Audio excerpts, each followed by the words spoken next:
Kanema Penny John Dramani Mahama and never did simply so. Eddie and Sembi at to Jeb Watcher say, yeah, Afibi is Saigana for one Kasan was a muffin, papa. Hey, your mama pan and Eddie when you for her. As for your president to crowd opposition, Yachess when they boom mine was a share now will be craft freya. Hey, and this is also Chayam and Penny Kufado, Edwin Fijiana. Now, former President Mahama said Fijiana idea, Mutina Mucha. And I will watch us and yeah, sure, my Ghana, ye CD. Just a wish African countries, ya. Sika Mabra. Sika chas and I want they work from a year wiki pa. And you my Ghana city no. Dollar good city anymore say. Pastor and Guardian and Abobo watching dash and motomu. Then you crofo you need a cake and sefa. Sefa ya pa. Ya de mamunu omu sefa ya de ko where you ko to noon. Any togo he ya sefa krano. Egu city anu ase. Amen ne city ya ha. Ya e dafona kanima mpeni Mahama. Ebu achira se. City no amudi amu kana Dr. Bawumia wa no. City na chinasha den watuni brum. We good anymore say Ghana ye sikano a good Dr. Bawumia mampenia be de chedu mu asama sa medie wonu ankasa tuni huprum esa se fedie no wodie na nate se wonya wo kura nko peye Dr. Bawumia pana na no aka tumu sa no ena kwaya ayi small man bisa na wontimi nkasa sa no wo bi otimi to ayampia eto ayampia bu akire se ewiase nimdie bia fasikasam ho de enkontabu ahini economic messiah wonu ane Dr. Bawumia na ene wodina platform so sa na ene wo to ayampia na ene antisa Miriam Bawumia ne ma ya finu no wodi jam no ho no wodi huni kunu ho sa ena kanima mpani bu acha se yenhwe enne o my Ghana de akwa akosie de ya wie ya ye o mai bibia ankoso bibia ankonani bibia ye si wanta bibia ye basa ya de achi se nu solution wo eno ani se yi ho ano saa no de yi wo ho ano wo ka na we ya ba begira wono mo eye covid ne ba ye ansa na covid nso be yiti wo Ghana ha se no na system ne economy no ma se na wie si kampempem ya che se bosia mo kokokọ je me se finance minister ken oforiata e de o my Ghana dwapa die bi akoye collateral akwaje bosia euro bond a interest kwasa so wo ho no wo ba ba ye ho party ahye ho atadi fufuo aye ho party ase che bi godu egu wanya semketwa watan bi dia international market akwakotom e na kire se wo de agisika na wo de mampani ekufado wo mo hye basa rough sa e na kane mampani Mahama bu ache se Ghana fo se mo hu wo kaye se memu wonu bandwa no metena aso bi da susu dwawanum susu kan sam Dr. Bawumia kan sam sa mo ba ye ni nenu ananansa na mo fa kokwasa fa kwati kwan so kwakwaje bonda mo di begu mu e na chese sidi na nwode ne ba so kakra o se o ma chi ayi dollar no e di keys ni kura de ama IGP so ontontwene e na obu ache se de o my Ghana sidi na nkasa e na ache Dr. Bawumia dollar na che no e de na hyede ma tunipum ensafo no kura sa Miriam Bawumia ehunu yentie ensema enne wodi tudwa wo bra NDC 10 application wo mudwumade bia wo ebia no e wo UPSA wo kwakasaye e wo ho. The Akufo Addo-led government that came to power on the back of mouth-watering promises to make life easier for Ghanaians and ensure rapid development of our country has so badly mismanaged the economy that we have been plunged into the most debilitating economic crisis in about 4 decades. Indeed, we all recollect some of those mouth-watering promises, including one by the current president to transform this country, Ghana, within 18 months. This crisis into which he has led us has spawned hardship and suffering for our people on a scale never witnessed in the 30-year history of our Fourth Republic. Daily price increases, fuel price adjustments, and nose-diving currency, which has rather arrested the person who said he would arrest, he had arrested it. The dollar has rather arrested him, and so we're looking for him, we can't find him. I asked the IGP if he had the key so that we could find where our vice president was, and he said he doesn't have it, and he doesn't know his whereabouts. General incompetence, corruption, and waste of scarce resources have combined to make life simply unbearable for the generality of Ghanaians. General incompetence, corruption, and waste of scarce resources have combined to make life simply unbearable for the generality of Ghanaians. No group is perhaps harder hit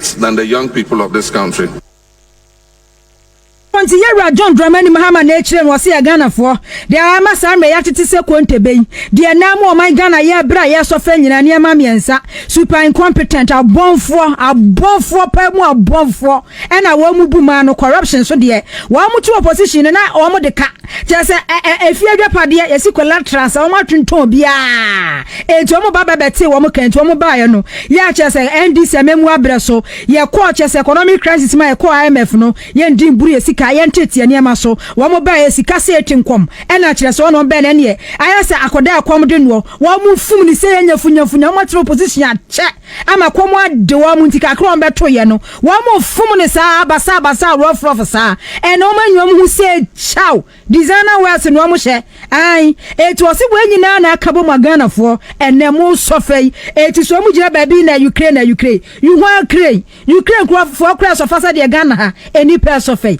Ghana wo mo amaman kra covid be eni pe wuwu ye kra no wo mo bre so fasa de no man Ghana e sofai eno che na dwoma ma etro so no si ye se de na kwa to nsuo mu wa yi ato nsuo mu free senior school se no wo mani bedi no wo ma reviewer enkoda na wo ma wie school na asame computer placement e beba no makafie muntimi nko enyuma nyina da ato nsuo mu bibia ato nsuo mu wo so mo flagship programs wo mo de ba nyina ato nsuo mu wo mo fra se dwa wo manu se na numdwa bia akwa enya memwo bia na eba bekoso.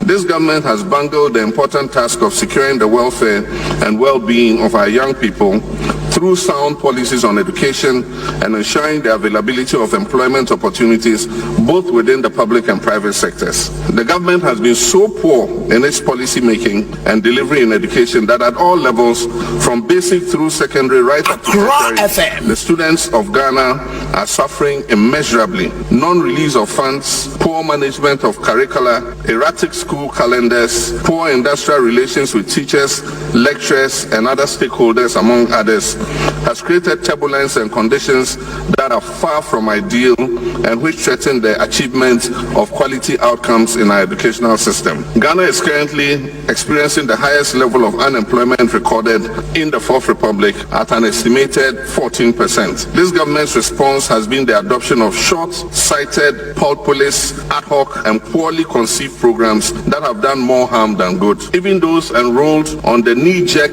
NAPCO program have found themselves at home after 3 years and have remained unpaid for several months. I hear that even national service personnel, for the first time, are owed several months' allowances. Our governance institutions have been politicized and have virtually become wings of the new patriotic party. Indeed, the problems of our country are legion, and the failure of this government has been spectacular on all fronts.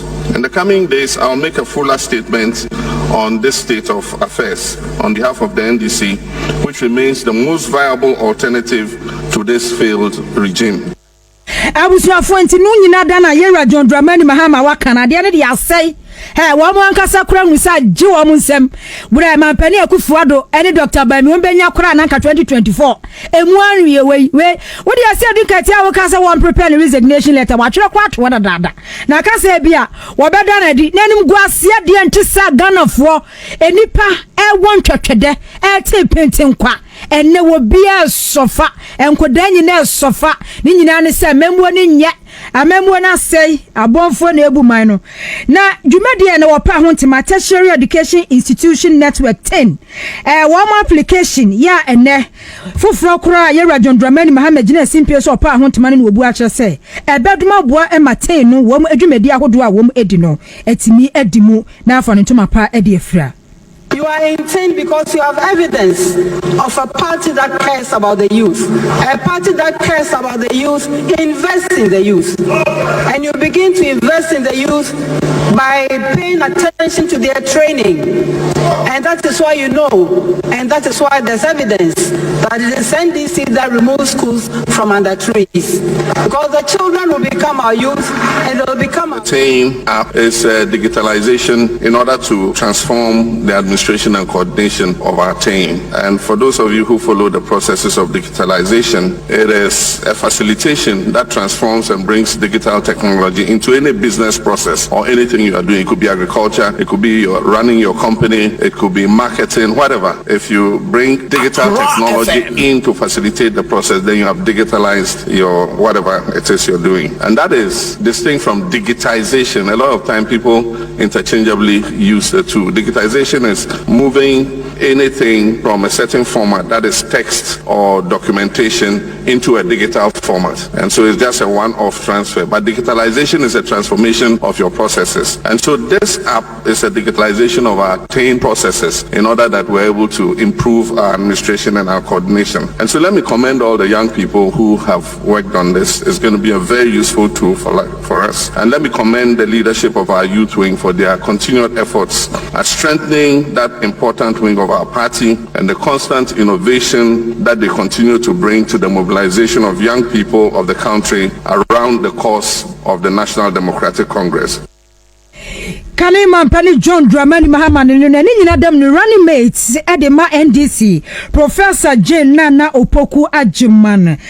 Na no some of the two dwane se Kanema Mpani Dramama memu abreso Ghanafoɔ mo kan sempi mutwa ni pi nenso no wamfa tumi ene emra anhye ne nsem anya ne a wo pesa se enei mampani akufua ne Dr. Bawumia memu ne de kan ka bi 2024 ne ya wo mo pe na wo mo ye atwesi sonso no edi ahon kire na be so atimamufo so. You are insane because you have evidence of a party that cares about the youth. A party that cares about the youth invests in the youth. And you begin to invest in the youth by paying attention to their training. And that is why you know, and that is why there's evidence that it is NDC that removes schools from under trees. Because the children will become our youth and they will become our future. It is the NDC that builds the E-blocks because it didn't envisage a double track. It is the NDC that turns the polytechnics to technical universities. I was listening to a program this morning on one radio station, name withheld. And the panelists or the discussants were saying, oh, how they've turned them into universities and now you have marketing and so on. We understood why we didn't have enough students offering the technical subjects, and we put in the strategies to ensure that we get adequate students who will fill the technical subjects, because we heard our president say often and again how we need to add value, and we thought that value will be added by paying serious attention and not lip service to TVET. Amemwano no ena Professor Jane Nana Opoku Ajiman ade won sama to dwa running mate NDC no wasi amemwani na nya amemwani se no mudwasa na de enketesi ne mranti abrabo twachacha se ya agegu wo mu ankasa so a wo mu ebre yi yeda so gina NDC sensemu ni ase ba bia wodwan wodidi ne ho na ne banso didie na wopanyine John Dramani Mahama bia ya wode sansem ina akoto dwa no na Johnson ase do nkeji otwofo panyine de man NDC amayoku no wono so wodi mu akotene ye pa tika John Dramani Mahama wie no wode microphone ne to ho ana ase do nkeji ade nansim brika fama me na me nkabi na kobia nkabi de masem weya waje microphone wase Ghana for muntiema no tuma mpra dan kwa akofo adro se wadi Ghana for hwamo pa na woka che ne se akwankoja krata ya hand over no juno wamo modian sa nwumre wada wona one trans no won che sempa ngu krata so no fo na chinya esas na mamu we pa dia afro Ghana for wazi abra obedi ade pe won so no won kan no wa sha se de so bo John Dramani Mahama sai Mahama ye na chibasa Mahama ye niema basa ansa no wodi na chija entinyam niema nyina ye prekese niema nyina ye basa ana Ghana fo bidwun no mo se da bi wo panyini oba ye Mahama ne niema basa no efie ba kwa besen mienu abesen miensa besen enan yasa de na apiu so still na no Mahama eguso niema basa no panyini keka ho ma panyini wo se nya na la ne pe and was as the father before from and as I say Ukraine say when you send to question for Ukraine and Russia for temper was manka and to see and I'm see no I had down flat you see no baby any air channel and I just say don't get the hair I buying then is to break to when then boom says they won't be a one for a new fan or not the catch channel says the Ghana phone and I want to pa one by Bonakin and talk half an talk non your catch and say one touch on and crack Yakon Quajadiano no for a chinya and yes had you Ghana for tin pa. You cannot continue blaming predecessor. Tell us how you solve those problems. Then the heat started again. So he called the philosopher that the heat is back. And then I said, oh, don't worry, go and open envelope number 2. So he went and opened envelope number 2. And the recommendation was that blame the international community, blame the unfair international economic order. So he now came, the problem we are going through is because of influenza. It's because of, I didn't say COVID. After 1 year, the people started, but this international environment, are all these countries not within the same international environment? If we say that our currency is the least performing, what other currencies are competing with our currency?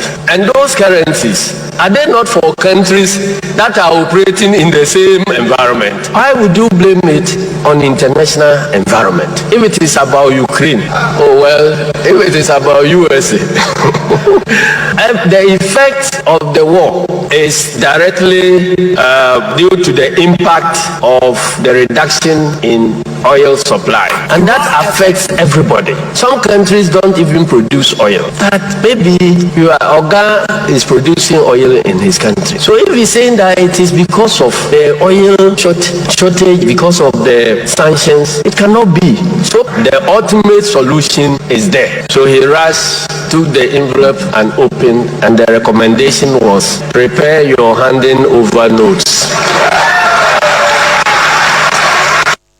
Anya ye kwachi ye trofo panyin MNDs wa na pama yokuno Johnson asia donketi atete promoter UPS monche so no de sanse mi nada tudwa no wie no ho che mu sei chama wo so ampo for brother me photo ho ana eno wase ho eno wase wo so bagi kabi na obai no panyin ni be so microphone wo che mu sei and this for the debia be prayer ho sa debia ye ho so wo guys wo panyin John Dramani Mahama e ka kira man say sa zukuntu aso no ye ni free no e ye oman de ndemo mpepere ho no de ye nti bayan ka ompupu ni tonko na chi tete cameraman ready mo nkoto gotem no onye ne yiye no wo kan ye man panyin de ne kwatra ma hodo so etwa ne mpoa pa kire say se Mahama ka se ye nkwa review aje so wo kire cancer enti no free SHS na Mahama se ye cancer no ene wo de ye campaign ti ano enso na edin pa na ehu eda ne yati amande abetu dwa se wo no ni programs ahodo bi wo hono mu a wo pupu ne to akona chi no akofa ho adwen bi no se enya asem John Dramani Mahama kan ye ene da ho no